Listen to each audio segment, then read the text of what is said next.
First off, philosophy is a confession.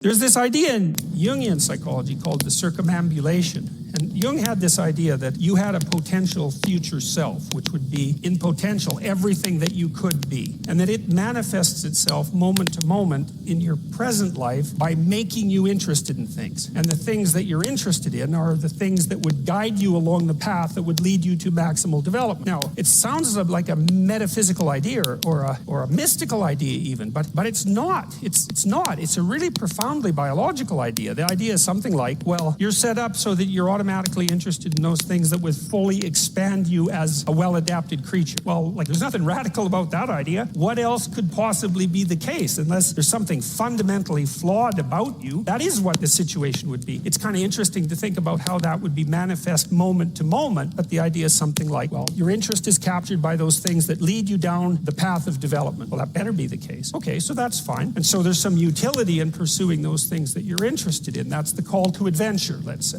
And the call to adventure takes you all sorts of places. Now, the problem with the call to adventure is, what the hell do you know? You might be interested in things that are kind of warped and bent. And often it's the case that when new parts of people manifest themselves and grip their interests, say, they do it very badly and shoddily. And so you stumble around like an idiot when you try to do something new. That's why the fool is the precursor to the savior from the symbolic perspectives, because you have to be a fool before you can be a master. And if you're not willing to be a fool, then you can't be a master. So you're gonna, it's an error-ridden process, and that's also laid out in the Old Testament stories, because the first thing that happens to all these patriarchal figures when God kicks them out of their father's house when they're 84 is that they run into all sorts of trouble, and some of it's social, and some of it's natural, and some of it's a consequence of their own moral inadequacy.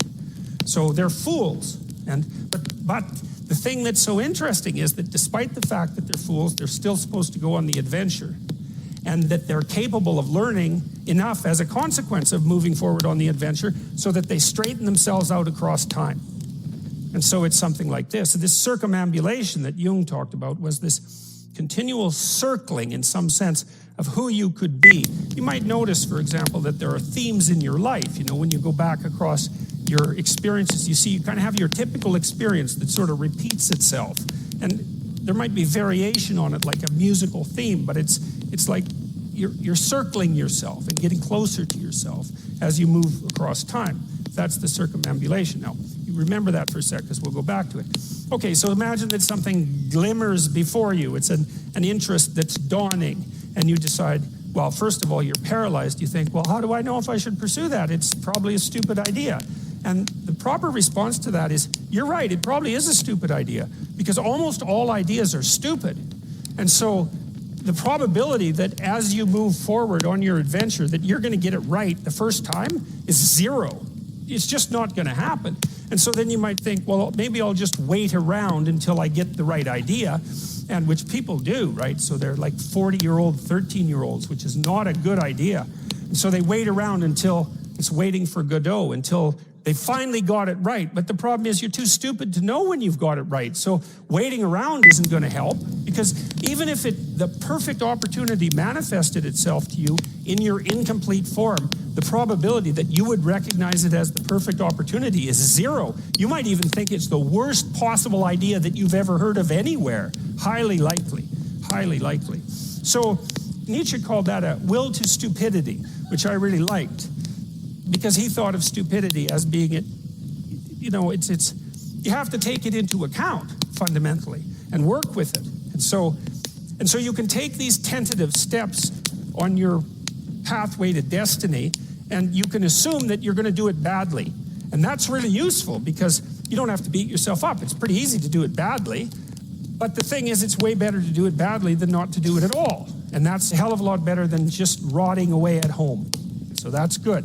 So why is that? Well, okay, so you start your path and you think that you're heading, towards your star. And so you go in that direction. And then, because you're here, the world looks a particular way, but then when you move here, the world looks different, and you're different as a consequence of having made that voyage. And so what that means is that now that thing that glimmers in front of you is going to have shifted its location, because you weren't very good at specifying it to begin with, and now that you're a little sharper and more focused than you were, it's going to reveal itself with more accuracy to you. And so then you have to take it's almost like a 180-degree reversal. But it isn't, because, you've gone this far, and that's a long ways to get that far. But that's a lot farther than you would be if you just stayed where you were, waiting. And so it doesn't matter that you overshoot continually, because as you overshoot, even if you don't learn what you should have done, you're going to continually learn what you shouldn't keep doing. And if you learn enough about what you shouldn't keep doing, then that's tantamount at some point to learning at the same time what you should be doing. So it's okay. Now, what's cool about it, though, I think, is that as you progress, the degree of overshooting starts to decline, right? There's nothing hypothetical about that. As you learn a new skill, like even to play a song on the piano, for example, you overshoot madly. You're making all sorts of mistakes to begin with, and then the mistakes, they disappear. There's a great TED Talk, I think it was, about this guy set up a really advanced computational recording system in his home and recorded every single utterance his young child made while learning to speak. And then he put together the child's attempts to say certain phonemes and put them in a list, and you can hear the child deviating madly to begin with, and then after hundreds and hundreds of repetitions, just zeroing right in on the exact phoneme. So you might not know this, but when kids babble, because they start babbling when they're quite young, they babble every human phoneme, including all sorts of phonemes that adults can't say. And then they die into their language, so that after they learn, say, English, then there's all sorts of phonemes they can no longer hear or pronounce. But to begin with, it's all there, which is really quite interesting. But as they learn a particular language, they zero in on the proper way to pronounce that, and their errors minimize. And every time you learn something, that's how it is. And that's really useful to know, too, because it means that it's okay to wander around stupidly before you fix your destination. Now, you see that echoed in Exodus, right? Because what happens is that the Hebrews escape a tyranny, which is kind of whatever you do personally and psychologically when you escape from your previous set of stupidly held and ignorant and stubborn axioms. It's like, away from that tyranny. It's like, great, I freed myself from that. Well, then what? Well, you'd think, well, now I'm on the way. No, you're not. Now you're in the desert, where you wander around stupidly, and worship the wrong things until you finally organize yourself morally again and head in the proper direction. So that's worth knowing, too, because you think, well, I got rid of a lot of things, excess baggage that I didn't need in my life, and now everything's okay. It's like, no, it's not. You've got rid of a whole set of scaffolds that were keeping you in place, even though they were pathological. And now you have nothing, and nothing actually turns out to be better than something pathological, but you're still stuck with the problem of nothing. And that's exactly why Exodus is structured the way that it is. It's that you escape from a tyranny. It's, hooray, we're no longer slaves. Yeah, well, now you're nihilistic and lost. It's not necessarily an improvement. It's also useful to know that, because you can also be deluded into the idea that, imagine that you're trying to become enlightened, which might mean to turn all those parts of you on that could be turned on. You think, well, that's just a linear pathway uphill. It's just from one success to another. No, it's not. It's like, here you are, and you're not doing too badly, and the first step is a complete bloody catastrophe. It's worse. And then maybe you can pull yourself together, and you hit a new plateau, and then that crumbles and shakes, and bang, it's worse again. And so, because part of the reason that people don't become enlightened is because it's punctuated by intermittent deserts, essentially, by intermittent catastrophes. And if you don't know that, well, then you're basically screwed, because you go ahead on your movement forward and you collapse, and you think, well, that didn't work, I collapsed. It's like, no, that's par for the course. It's not indication that you failed, it's just indication that it's really hard. And that when you learn something, you also unlearn something. And the thing you unlearned is probably useful, and unlearning it actually is painful. Let's say if you have to get out of a bad relationship. There isn't any relationship that's 100% bad. And so when you jump out of it, well, maybe you're in better shape, but you're still lonesome and disoriented, and you don't know what your past was, and you don't know what your present is, and you don't know what your future is. That's why people stay with the devil they know instead of, looking for the devil they don't know.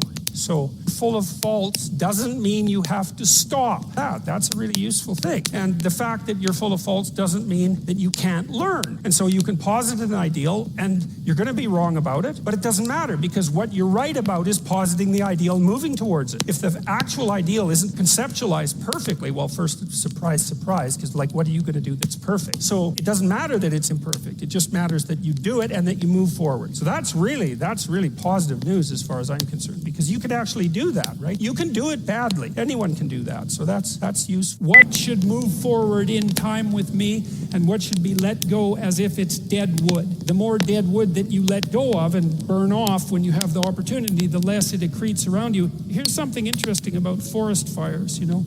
People have been trying to prevent forest fires for a long time, especially that damn bear, Smokey, right? Because forest fires burn up the forest, and that can't be good. But here's what happens if you don't let forest fires burn.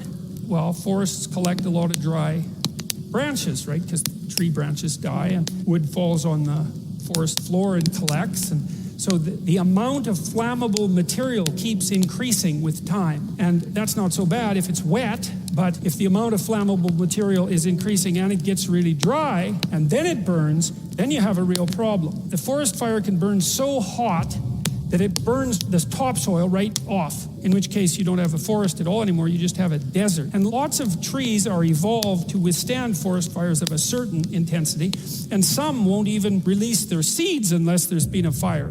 And so a little bit of fire at the right time can stop everything from burning to the ground. And that's also a really useful insight, a metaphorical insight into the nature of sacrifice, right? It's also a lot easier to let go of something when you're deciding to let go of it because you've decided yourself that you're done with that. It's a weak part of you. It needs to disappear. You do that yourself. It's much better and much easier than it is if it's taken away from you forcibly, in which case you're very much likely to fight it. You know, a lot of what people regard as their own personalities and are proud of about their own personalities aren't their own personalities at all. They're useless idiosyncrasies that differentiate them trivially from other people. They have no value in and of themselves. They're more like quirks. I remember once I was trying to teach a particularly stubborn student about how to write, and she had written a number of essays in university and got universally walloped for them. And the reason for that was she couldn't write really at all. She was really, really bad at writing.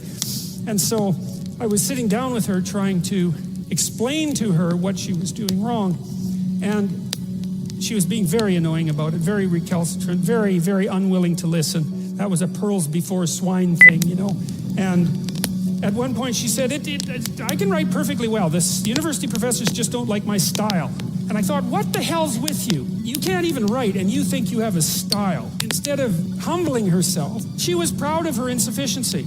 That's arrogance, right? That's not humility. It's self-deception and arrogance. To be proud of your insufficiency, that's a very foolish thing. And that means to cling to the parts of you that are dead.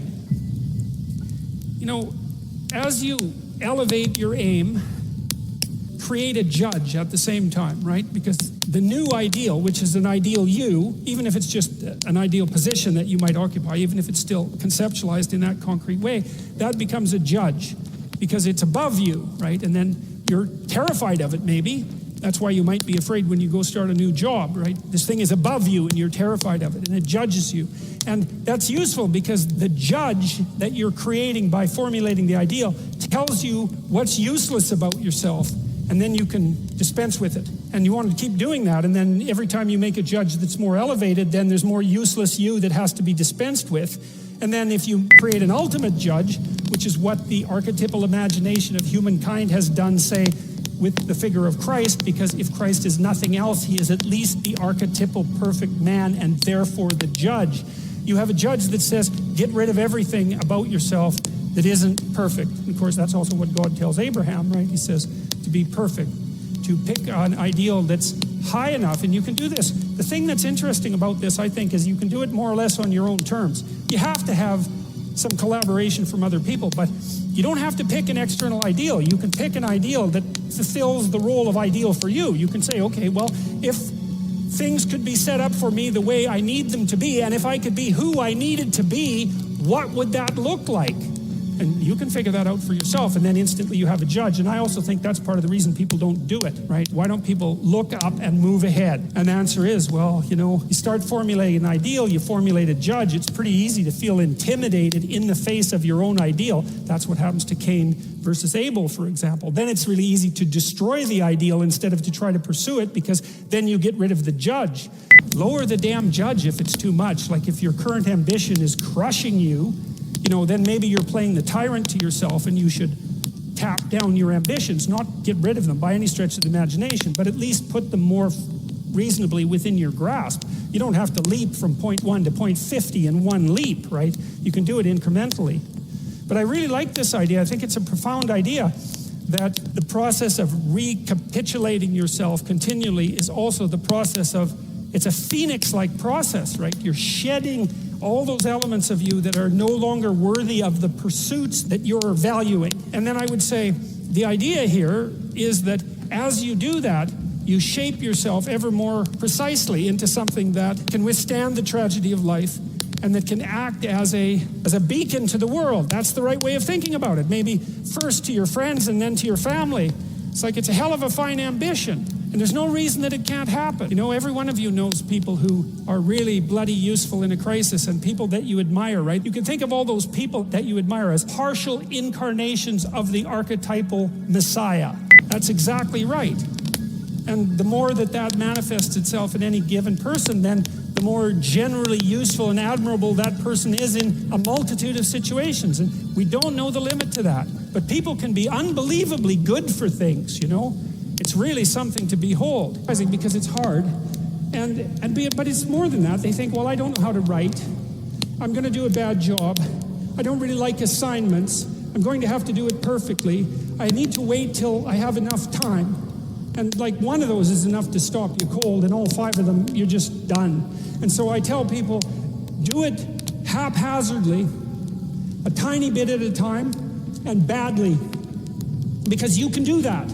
I tell my students when they're doing their thesis, master's thesis, write a really bad first draft. And then we have a little conversation about that, because they don't think I mean that. Because it sounds like a cliche in some sense. It's not a cliche. It's not a cliche at all. You're a terrible writer. But if someone put a gun to your head and said, you have to have your 100-page thesis done by next Monday, or I'll shoot you, but I don't care how terrible it is, you would sit down and write it. And the thing is, then you have it, right? Then you have something, and then you can fix it. You can iterate and fix it. That bad first draft, that's the most valuable thing. And so that's what you need. You need a bad first draft of yourself. And there's an idea that Jung developed about the trickster and the jester, the comedian. The trickster is the precursor to the savior. That's one of the things I learned from Jung that was just, it's so unlikely. You'd never think that. It's so amazing that might be the case. But the satirical and the ironic and the troublemaker, the comedian, the fool is the precursor to the savior. Why? Because you're a fool when you start something new. And so if you're not willing to be a fool, then you'll never start anything new. And if you never start anything new, then you won't develop. And so the willingness to be a fool is the precursor to transformation. And that's the same as humility. And so if you're going to write your destiny, you can do a bad first job. You're going to get smarter as you move forward.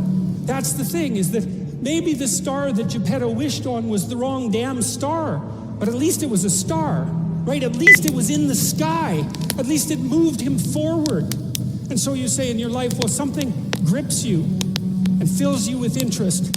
And you think, well, should I do that? And the answer is, if not that, then something.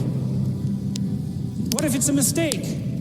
It's a mistake. Rest assured. What do you know? You're going to stumble around, right? And what's going to happen is this. You're going to not stay in stasis. You're not going to wander around in circles. And I see people like that. They said, well, I never knew what to do, and now I'm 40. It's like, that's not so good. That's not so good. And there is a literature, too, that suggests that people are a lot more unhappy when they look back on their lives about the things they didn't do than they are about the mistakes they made while they were doing things. And so that's really worth thinking about, too, because there's redemptive mistakes. And a redemptive mistake would be a mistake that you make when you go out and try to do something. You think, okay, I'm going to try to do this. when you're not good at it, you make a bunch of mistakes. It's like, what's the consequence if you pay attention? You're not quite so stupid anymore. That's the thing, is you've been informed by the results of your errors. And so what happens is you follow the beacon, you follow the light, and you're blind, so you don't know where the light is. It's dimly apprehended only, and you're afraid to follow it. But you decide to take some stumbling steps towards it. And as you take stumbling steps towards it, you become illuminated and enlightened and informed because of the nature of your experience, because you're pushing yourself beyond where you are, and you're going into the country that you have not yet been in, and you learn something. And so what happens then is the star moves. You move 10 feet towards it, and you think, no, that's not right. I didn't get it right. It isn't there. It's actually there. And so then you see it somewhere else, and you shift yourself slightly, and you move forward. And that's what happens, is that you continue as you change. The thing that guides you forward moves, right? It's like God in the desert in Egypt. The pillar of light that you're following, it's moving. It's not a permanent thing. You move towards it, it moves away. It guides you forward. And so you say, well, is what I'm aiming at paradise itself? And the answer to that is no, because what do you know? You couldn't see paradise if it was right in front of you, but you might get a glimmer of it. And so you move towards it, and you grow. And then the next time you open your eyes, you see a little bit more clearly. And that's what happens, is that just happens over and over, right? It keeps moving. But the thing that's so cool is that all those zigs and zags, you say, and each of those zags and zigs is a catastrophe. I hit a wall, my God, and then I had to die a little bit, and I barely got back up. It's a phoenix transformation at each turn, and it's painful. But the thing is that even though you've traveled 20 miles, let's say, on that road, and you've only moved 3 miles forward, you've moved 3 miles forward instead of falling backwards, because that's the thing too, is that if you stand still, you fall backwards. You cannot stand still, because the world moves away from you if you stand still. And there's no stasis, there's only backwards. And so if you're not moving forwards, then you're moving backwards. And that's more of the underlying truth of the Matthew principle. To those who have everything, more will be given. From those who have nothing, everything will be taken. It's a warning. Do not stay in one place. Well, as you zig and zag, maybe the cataclysm of each transformation starts to lessen. There's not so much of you that has to die with every mistake. And maybe you end up oriented at least reasonably properly. And if you were sensible, that would have been your trip. But it wasn't, right? It's that. And perhaps it's a lot worse than that. Perhaps there's no shortage of backtracking, but it doesn't matter, because as you stumble forward, you illuminate and inform yourself. And perhaps that's partly because the world is made of information. And if you encounter it and tangle with it, then it informs you, and then you become informed, and then you're information, and then you're ready. At the beginning of the Abrahamic story is basically God comes to Abraham and just says, go. Get going, man. Do something. Get going. And you might think, well, where should I go? And God is somewhat vague about that. And where he sends Abraham, it's a real fixer-upper, man. It's like there's starvation there, and there's tyranny, and there's marital dissolution, and there's deceit. Like, it's just like where you live, you know? It's exactly the same thing. It's tyranny and catastrophe. So that's the tyrannical great father, because Abraham ends up having to sojourn in Egypt, and there's a famine, and so Mother Nature is on the rampage, and Abraham lies about his wife, as we'll see. And so it's the world. It's tyranny and vulnerability and deceit. And yet God says, go, because if you do go, then you'll become a father of nations. And you think, well, again, that's pretty good news, although it's strange, because you'd expect that if God chose Abraham, then he'd send him immediately to the land of milk and honey. And that isn't what happens at all. It doesn't happen at all. And Abraham never gets there. But his mission is still regarded as divine.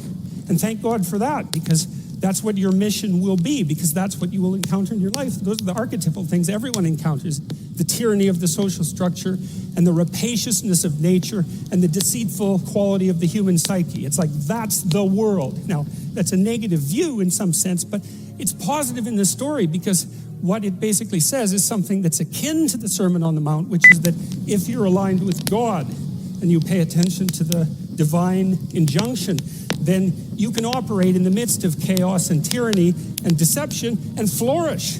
And you could hardly hope to have a better piece of news than that, given that that's exactly where you are. So, and I didn't see any of that in the Abrahamic stories to begin with. So it's been very interesting to have that sort of reveal itself. And one of the things that has just blown me away in the last year, because I've talked to lots of people live, but also lots of people online. But it's more obvious live, and it's obvious in this theater as well, is that I've gone around and spoken, and a large proportion of my audience has been young men, under 30, something like that. And I've spoken to them a lot about responsibility. And what's so odd about this is that of all the things that I've spoken about, because I can see the audience and I can feel how the audience is reacting, because I'm always paying attention to all of you insofar as I can manage that. So I get some sense of how what I'm saying is landing, which you have to do if you're going to speak effectively to people. And what happens is if I talk about responsibilities, everyone is silent, just like they are now. Silent and not moving, right? Focusing, attentive. Say, pick up your responsibility. Pick up the heaviest thing you can and carry it. And the room goes quiet and everybody's eyes open. And I think, that always makes me break up. I don't know why. I was speaking to an English journalist today who's going to write an article in Spectator magazine, and I was talking about this. And at the same point in the discussion, I had the same emotional reaction. I don't really understand it. I think there's something about it that's so crucial because, we've been fed this unending diet of rights and freedoms, and there's something about that that's so pathologically wrong. And people are starving for the antidote, and the antidote is truth and responsibility, right? And it isn't because that's what you should do in some I know better or someone knows better for you what you should do sense. It's that's the secret to a meaningful life, and without a meaningful life, then all you have is suffering and nihilism and despair and all of that and self-contempt. And that's not good, and it's necessary to stand up and take responsibility. And they all know that and are starving for that message. And the message is more that that's also a good thing to stand up and take responsibility, because you're cursed so much now from when you're young with this notion that your active engagement with the world is part of what is destroying and undermining the planet and adding to the tyranny of the social systems. It's like, how about not so much of that, hey? Because it's too soul-deadening. It's anti-human right to the core. And my sense instead is that, if you were able to reveal the best of yourself to you in the world, that you would be an overwhelming force for good, and that whatever errors might be made along the way would wash out in the works. And that's the other thing that you see in the Abrahamic stories, because Abraham is not a perfect person by any stretch of the imagination. He's a real person, and he makes mistakes, but it doesn't matter. The overarching narrative is maintain your covenant with God, and despite your inadequacies, then not only will you prevail, but your descendants will prevail. It's like, great, that's really good news, So it's been really something to see that in the stories. So that's responsibility. It's not just that Abraham is kinder, gentler, more intrepid, ethical, or a better debater than his ancestor Noah. Rather, both the Noah and Abraham stories are pieces of a development of an increasingly stronger stance of humans relative to the deity. Before the story is over, humans will become a good deal stronger and bolder than Abraham. See, what happens as the story progresses is that Abraham and Sarah are eventually granted a son, but it's way late in the story, and they're very, very old by the time it happens.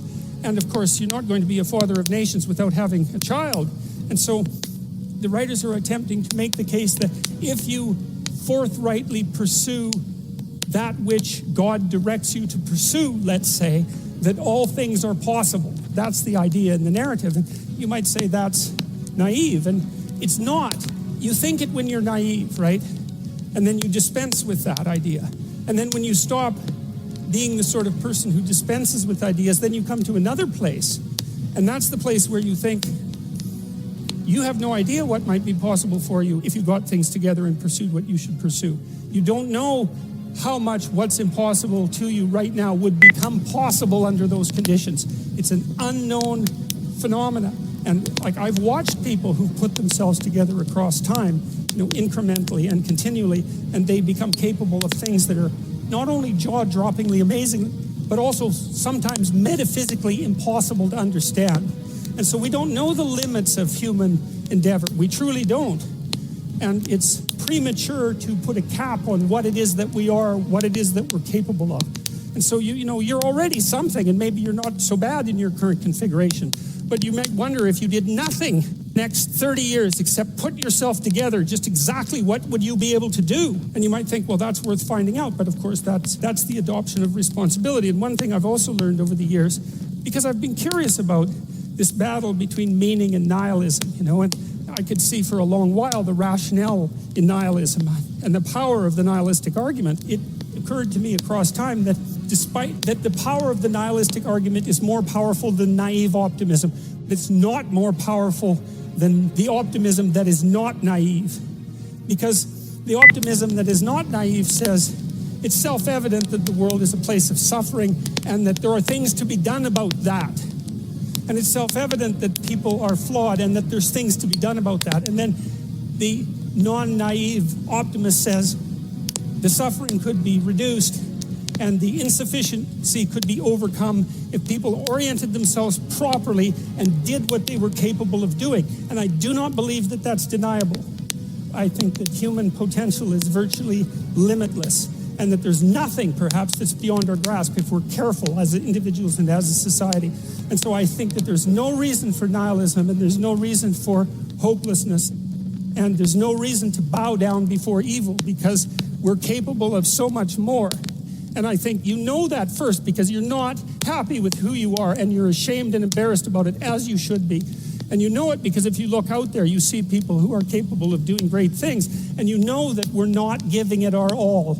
And still we're not doing so badly, And so you might wonder, if we devoted 90% of our effort to putting things right instead of 55% of our effort, or maybe even less than that, you might wonder just how well could things be put together. And I think that you can figure that out by starting with your room, by the way. You need to have all these things, but you better have most of them.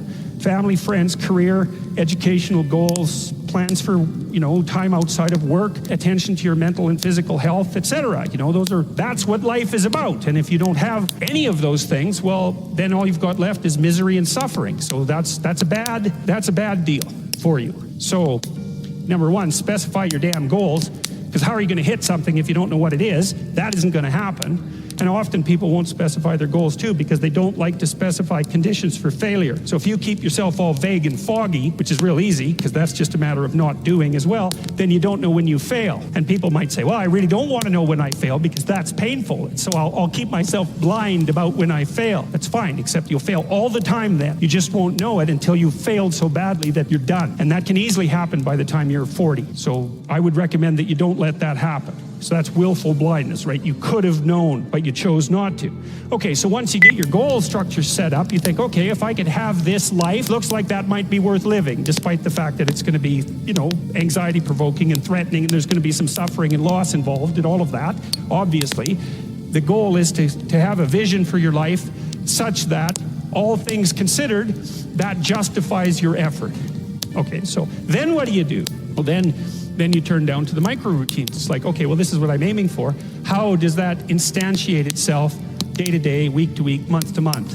And that's where something like a schedule can be unbelievably useful. Google Calendar. It's like, make a damn schedule and stick to it.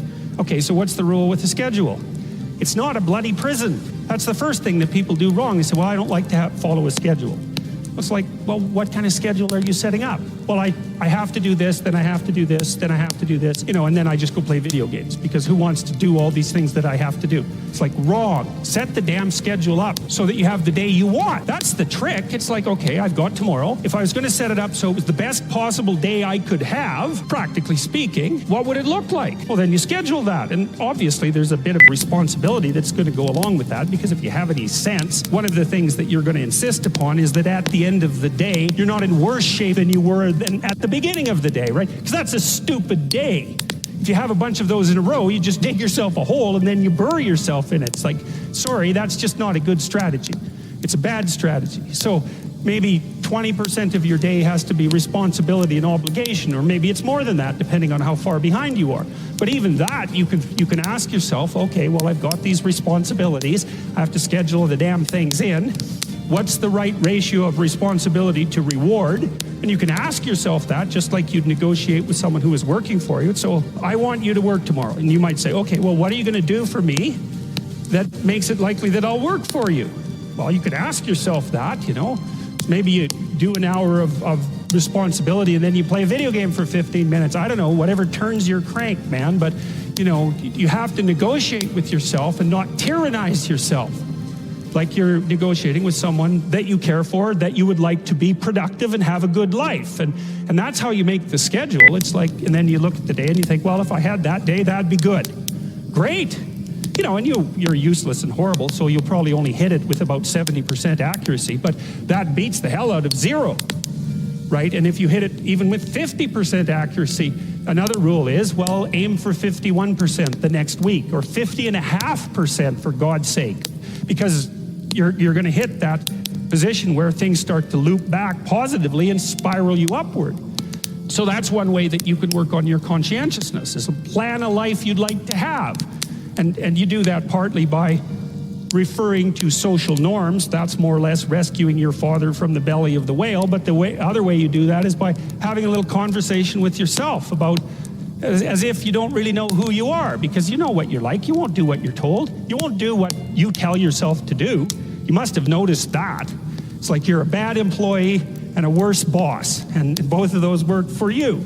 You don't know what you want to do, and then when you tell yourself what to do, you don't do it anyways. But, you know, my point is that you have to understand that you're not your own servant, so to speak. You're someone that you have to negotiate with. And you're someone that you want to present the opportunity of having a good life to. And that's hard for people because they don't like themselves very much. They're always like cracking the whip and then procrastinating, and cracking the whip and then procrastinating. And it's like, God, it's so boring and such a pathetic way of spending your time. And you know what that's like because you probably waste like 6 hours a day. What you do now is going to multiply its effects in the future. So, and you need to know what your damn time is worth. One of the things you should be asking yourself is, when you spend an hour, was that, well, what if I paid someone $50 to have had that hour? And if the answer is no, it's like, well, maybe you should do something else with your time. And it depends on whether or not you think that your time's worthwhile. But the funny thing about not assuming that is, if you assume your time isn't worthwhile, what happens is you don't just sit around sort of randomly in a state of responsibility-less bliss. What you do is you suffer existentially. And so accident that the axiomatic Western individual is someone who was unfairly nailed to a cross and tortured. It's like, yes, right, exactly. So what do you do about that? Well, I thought about that for a long time too. It's like, well, you don't get together in a damn mob, because all that does is allow you to be as horrible as you could possibly imagine and suffer from none of the consequences.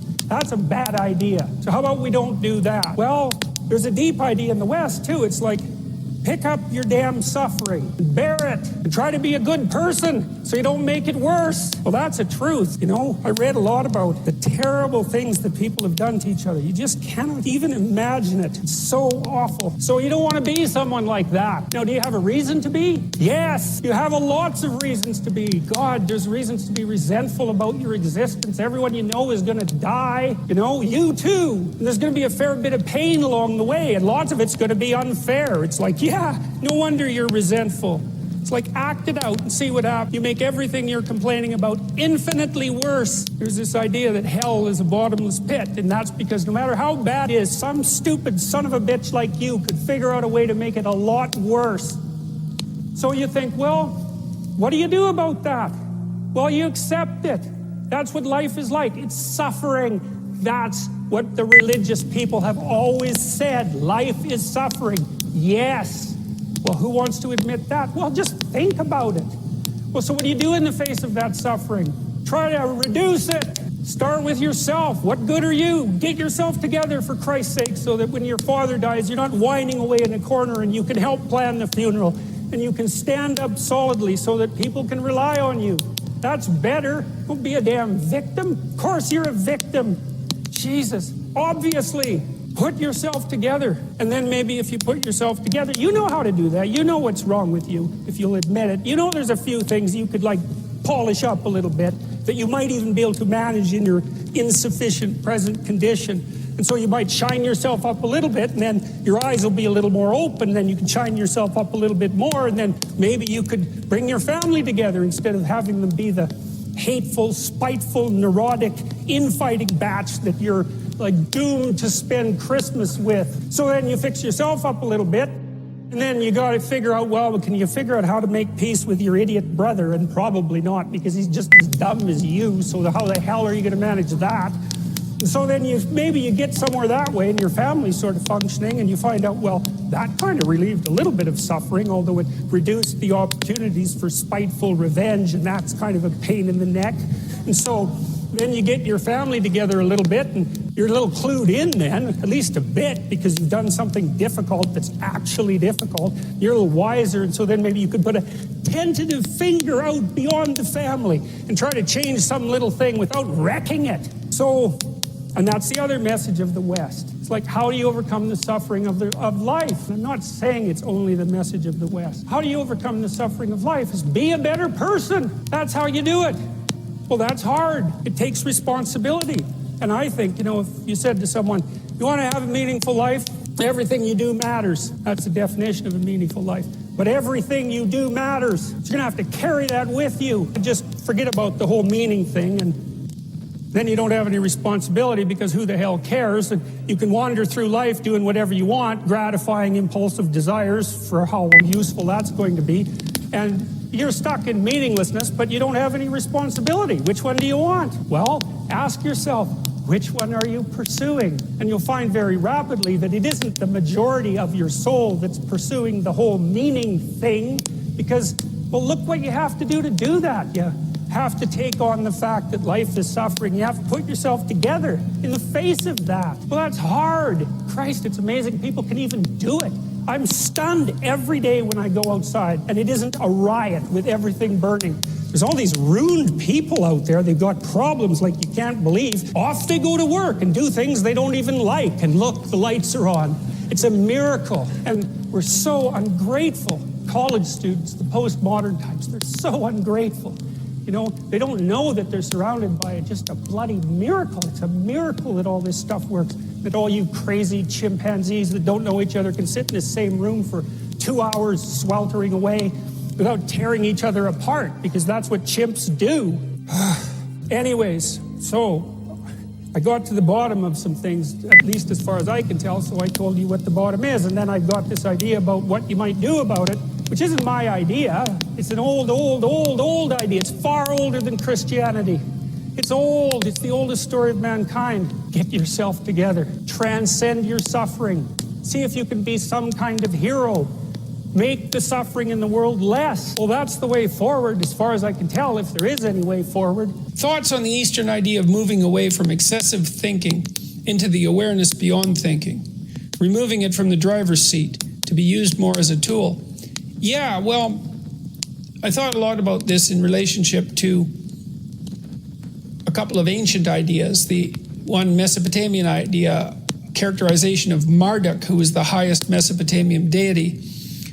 It was Marduk who carved up the goddess of chaos, Tiamat, into pieces and made the world out of her pieces. So Marduk is the force that confronts chaos and builds habitable order, like the Logos in Genesis.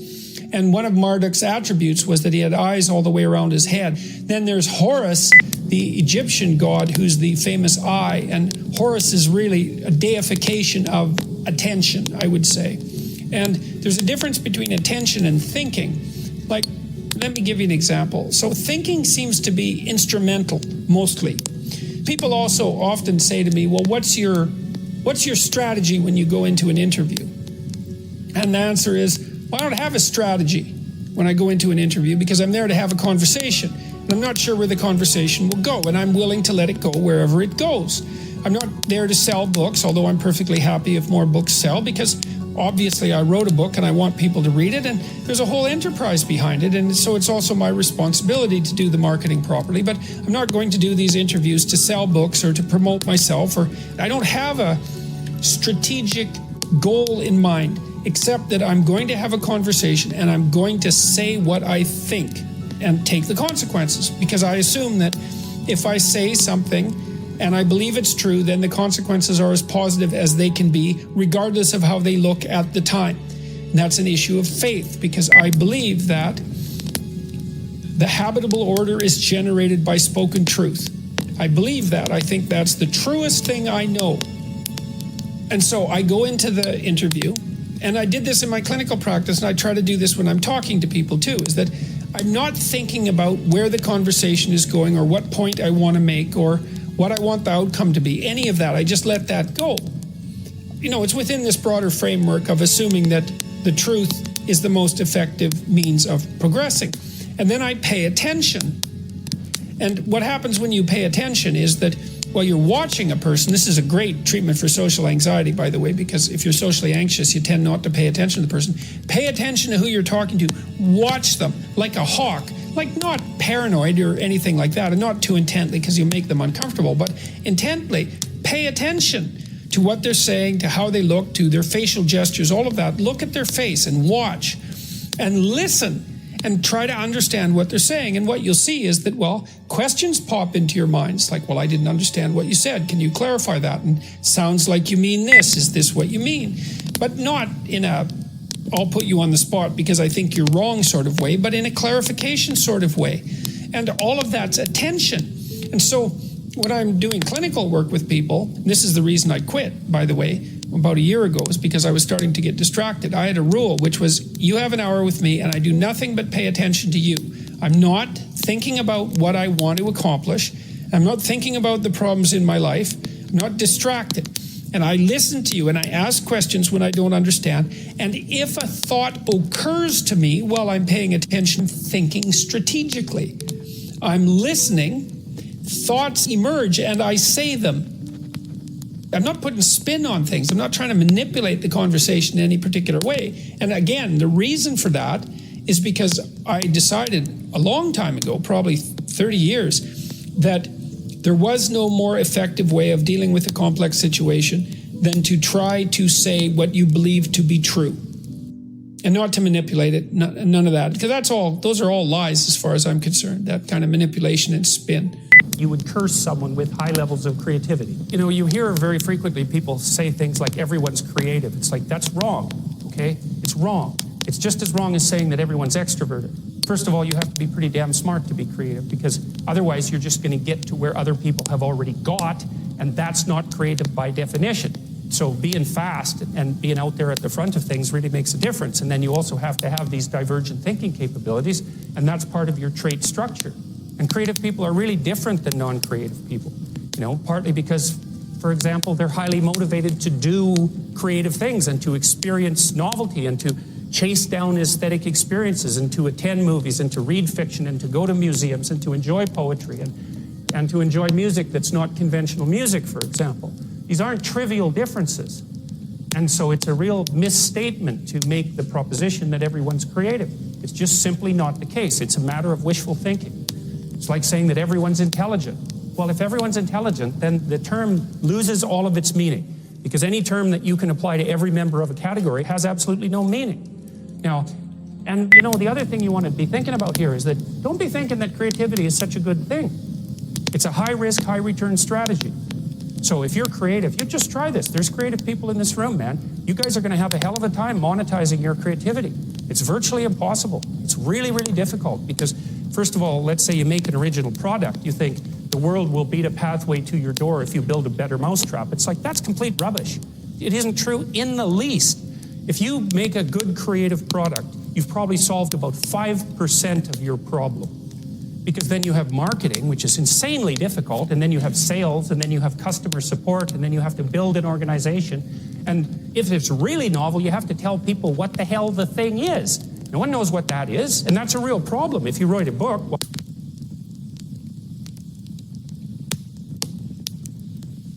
If you guys made it this far, I appreciate it. Please remember to like and subscribe if this is the type of content you like, motivational type, inspirational stuff. Thank you again. WTJ Knowledge Drops on all social media, and you can subscribe on YouTube and Patreon. Thank you so much again. I love you guys.